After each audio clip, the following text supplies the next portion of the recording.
So first of all, let's talk a little bit about discretionary effort. What is discretionary effort? And discretionary effort basically is, well, it could be summed up as an attitude. So let's back up, talk about an attitude, and then we'll talk about discretionary effort. All right?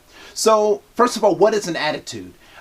Typically, what we've talked about in terms of an attitude is an emotional response to external stimuli. That there are things outside of myself that impact my emotional state of being. So that's what we've typically talked about as an attitude.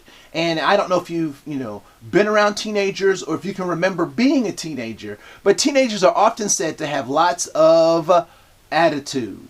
All right, and so for a long time I had troubles trying to figure out what an attitude was because I could not get a really concrete definition to an attitude. My parents would say, boy, fix your attitude. Or I'd have other adults say, you have a nasty attitude. And I actually remember one time my parents told me, they said, go to your room till you learn how to act. Go to your room till you fix your attitude. So I was in my room for a while and I stepped out into the hallway and I said, to be or not to be?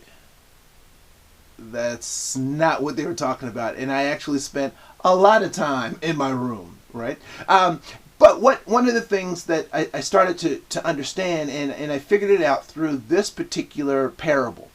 And so it goes something like this. And many of you have heard this in some of my talks, so I don't want to belabor it, but I think it's important as it relates to discretionary effort. And we'll talk about more about discretionary effort in just a second. And so attitude. As many of you know, my father was a pastor, was my pastor growing up. And on Sundays, we would go to church from 7:30 a.m. to 11:30 p.m. We'd stop at 3 o'clock for chicken, not because we're black, but because chicken is delicious. So all day Sunday, that's what I know about Sundays. So Friday night, I'd ask my dad for the car, and what would my dad say? Because he loves me. He would say, no, he would not say no. He would say, yes, I can use the car. And so I grab the keys. I go out with my friends. I bring the car back. I even put gas in the car. And I came in before curfew. And so my father would say that I had what kind of an attitude? My father would say that I have a positive or good attitude. Consequently, what would I say about my father's attitude? I would say that my father had a good or positive attitude. All right? So Sunday rolls along, and my best friend Dexter calls me at noon and says, Andre, can you pick me up for the movies? What do I know about Sunday? Sunday is church day. Like literally, church day, all day.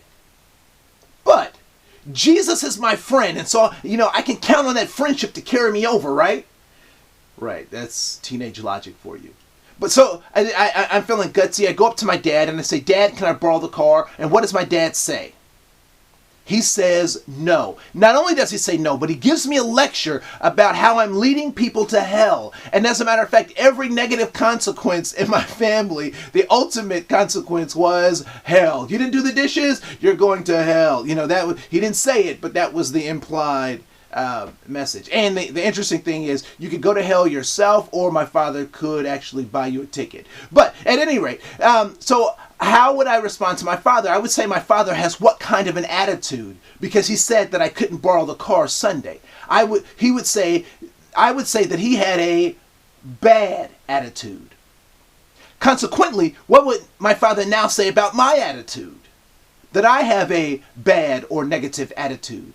So what is it that actually drives, creates, or defines one's attitude?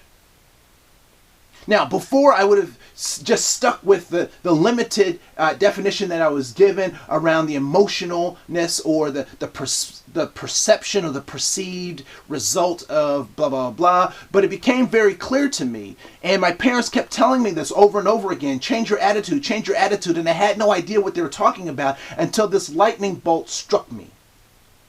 That an attitude is determined by your goal. When one is able to reach their goal, they are said to have what kind of an attitude? a positive attitude.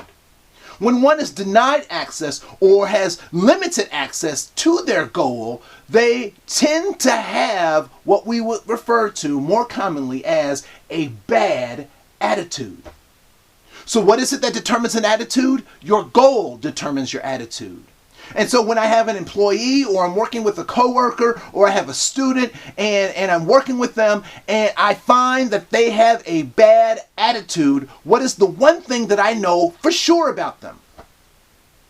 That they are ultimately not reaching their goal.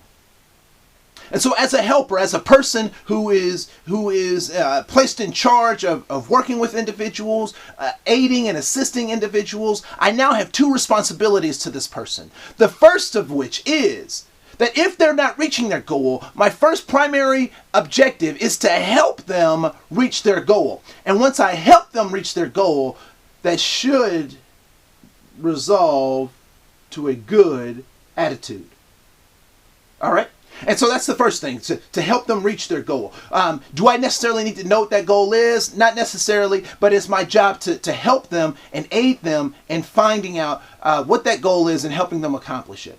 Now, there are situations where accomplishing a goal or helping someone reach their goal is not manageable. It's not something that can do. So at that point, as a helper, as a person who's in their lives to aid them in whatever endeavor that we're engaged in, my next step then becomes to help them find a new goal. All right? Because if I have a goal for them, what will they do with that goal? They'll push against it. They'll resist it. They won't like it. They'll feel forced. They will do a sloppy job. But when it is a goal that they have to accomplish, that they've selected, then I can hold them accountable for it because they've driven that process. And so when we talk about micro-Inequities and discretionary effort is an attitude that allows an individual to give 100%. So in the next video, we'll talk more about discretionary effort. See you next chapter.